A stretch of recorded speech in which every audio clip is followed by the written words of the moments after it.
I went 3 for 3 predicting the first round of the college football playoff, but I don't think there's anything to beat your chest about. The teams that were expected to win won.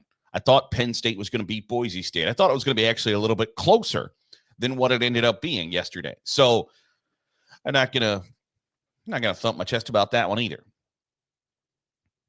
I think Texas is going to beat Arizona State. Expected. I think the Rose Bowl and the Sugar Bowl might be different. I know Ohio State's an incredibly slight favorite to beat Oregon in the Rose Bowl. I think Ohio State wins, and I recognize that the most watched video, the most listened to podcast I've ever done in the more than 15 months of this show is me admitting that I was wrong about Ohio State, Oregon in 2024. That in October, I thought Ohio State was going to mop the floor with the Ducks because I just didn't think that Oregon was going to be able to slow down the Ohio State offense. I did not take into account that Oregon's wide receivers were significantly better than I thought they were. But I'm going to choose Ohio State to beat Oregon in the Rose Bowl because I think you learn from your mistakes. And you learn more from your mistakes than you do from your successes. And to Oregon's credit, they haven't had many mistakes. They had a tough slog against Boise State, a maybe harder than expected game against Idaho, Wisconsin. But otherwise, things have gone really well for Oregon. And I think, and this is probably too early to determine, but until last year, there was at least one game a year where Michigan would beat itself, where Jim Harbaugh would put Michigan in a situation where they got cocky or they just flat out lost because their coaching staff lost the game. And in 2023, they didn't. They ran the table, go undefeated. Oregon's been in a similar situation under Dan Lanning where they have lost games because of decisions he has made or what have you. I think, and I got an earful from Ohio State fans talking about how, they were sick and tired of me talking about how Dan Lanning's chess match at the end of the Ohio State game earlier in the season it was a brilliant move. And when you have that kind of level of brilliance, it's not always brilliance. Sometimes it turns into a problem. And they haven't had that yet this year. And I recognize that betting against a team that has won every game, that is all they've done is taking care of business, which is something I've talked about here on the show a lot, is taking care of business is the most important thing in college football. Alabama doesn't get to bitch about not making the college football playoff because they didn't take care of business. And they didn't take care of business in the Outback Bowl against Michigan yesterday either, which is probably something we'll talk about later on in the week.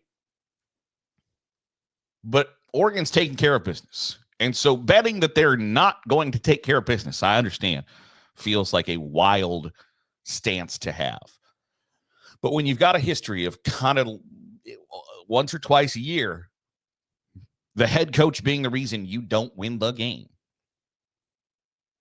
and they haven't had that yet, it's either, and I don't think this is a indictment of Dan Lanning, by the way. I think it's this happens a lot in college football where teams will lose because of decisions made or not made by their head coach. But where Oregon is right now makes me think that maybe they're just a little bit overdue for that game to pop up. And so when you kind of have that Mad Hatter moniker, when you wear that with a sense of pride, I think it is okay to expect that at some point, not everything goes your way. And when you look at the game in October, it's a 1-point game that Ohio State loses on the road with a controversial offensive pass interference call on the final drive that would have put them in field goal position. And then the quarterback having a brain fart at the end of the game. I know Oregon fans will tell you, well, we left 10 points on the board. Oregon left 10 points on the board against Ohio State. That's not how left points on the board works, okay? Like you don't get to be like, Because the definition for leaving, I guess my definition of leaving points on the board is drastically different than an Oregon fan saying, hey, we left points on the board. Because if on the first drive of the game, Ohio State goes 3 and out, Ohio State fans go, hell, we left 7 points on the board. If we just had converted that third down play, we would have scored a touchdown, and that's 7 points. That's not really how it works. So it was a 1-point game on the road during the regular season. I think Ohio State has learned from its mistakes against Michigan.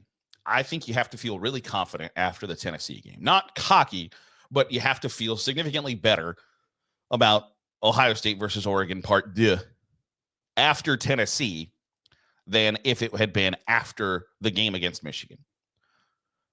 They certainly appeared as if they had rectified a lot of problems, or they had thought about things differently, the Ohio State offensive coaching staff, because they played a drastically different game against the Volunteers than they did against Michigan. And so I think it was clear that they had seen something in the film against Tennessee that made them go, this is where we are going to attack. This is where we're going to be successful. And so when you get that second opportunity at a team that beat you, you get to be the reflective one. You get to be the one to go, all right, what went right? What went wrong? Now, Oregon can do that, but it doesn't have, I don't think, the laser focus because you won. You don't have to have all right, let's fix what went wrong, because that's the difference between they don't have that. They won. So I think Ohio State beats Oregon. I think it's a really close game again. But I think Ohio State pulls it out in a close, 35-31 type game. That's what I think. Now, in the Sugar Bowl, should it be played tonight? And it, depending on who you ask, it's still up in the air after the whether we're calling it a terrorist attack, I don't know, in New Orleans. There's a situation where Notre Dame is set to play Georgia. Georgia's without their starting quarterback, Carson Beck, who tore up his elbow. I don't think even if Carson Beck was going to play, I think I still might pick Notre Dame. I think Notre Dame's going to beat Georgia, which would be in the seeding in the rankings, which would be an upset. I think Notre Dame's going to beat Georgia. I think they're playing really, really high-quality football right now, where Riley Leonard is not beating himself. They're running the football really effectively. They stopped the run, and I'm interested to see how Georgia approaches the game planning without Carson Beck, because to be fair and frank, at times he was a liability at quarterback in the middle stages of the season. Later on down the line, he started to play a lot better. I think he's making a bad decision, by the way, going to the NFL, but we could probably talk about that at another point. If Carson Beck was the top guy and he was a liability, how do you feel about the backup? And it's not a similar situation, but it's one that we talked about with Notre Dame before the season is, can you protect Riley Leonard the entire year, the duration of the year? Because if you can't, then Notre Dame's going to be in a world of hurt. So they've protected Riley Leonard, and you're getting to the point now where you might not have to be as protective. So letting him run a little bit more freely is on the table. But for Georgia, if your backup, if your starter was a bit of a liability, how do you feel about your backup? So are they going to come into the game plan with, we're going to run the football, then use the run to set up high percentage passes? I would think that would be the logical idea. That kind of plays into Notre Dame's hands because they stop the run pretty well, and they're going to keep everything in front of them defensively. So for Georgia to be successful, they're going to have to string together those 8, 9, 10, 11 play drives. And at this stage, that's somewhat difficult to do. And so when you get in that situation, when you get in the spot of who is going to out-execute the other, I'll take Notre Dame, a relatively healthy Notre Dame offense. Now, the defense is a bit banged up, but I'll take the relatively Notre Dame at strength usual, ready-to-go offense against a wounded Georgia offense. But even if they were going mano-a-mano, Riley Leonard versus Carson Beck, and who's going to – I think I would take Notre Dame. I think Notre Dame's going to play for the national championship. And if I'm wrong, I'll be the first to tell you tomorrow. But I think Notre Dame and Ohio State grab wins today. I think Texas grabs a win today. And I think you get a really, really, really interesting semifinal that we'll chat more about after New Year's Day. I hope you had a fantastic New Year's Eve. I hope you have a great 2025. Optimism abounds, not just in the college football world, but all over the place. I hope you're well. I hope you're happy. I hope you're healthy. I hope you are as excited as I am to watch the quarterfinals of the college football playoff all day today. Want to know your thoughts? Who wins Texas, Arizona State, Ohio State, Oregon, and Notre Dame, Georgia? Let me know in the comments down below. Who do you see making it to the semifinals? That'll do it for today's episode of the Daily Huddle. Appreciate you making us a part of your day, however it is, wherever it is you're doing so. You're watching on YouTube, hit the subscribe button. Make sure you're getting all the great college football content we're pumping out. You're listening on the podcast feed. Drop a 5-star review. It goes a long way in helping out the channel. I'll see you tomorrow for another episode of the Daily Huddle.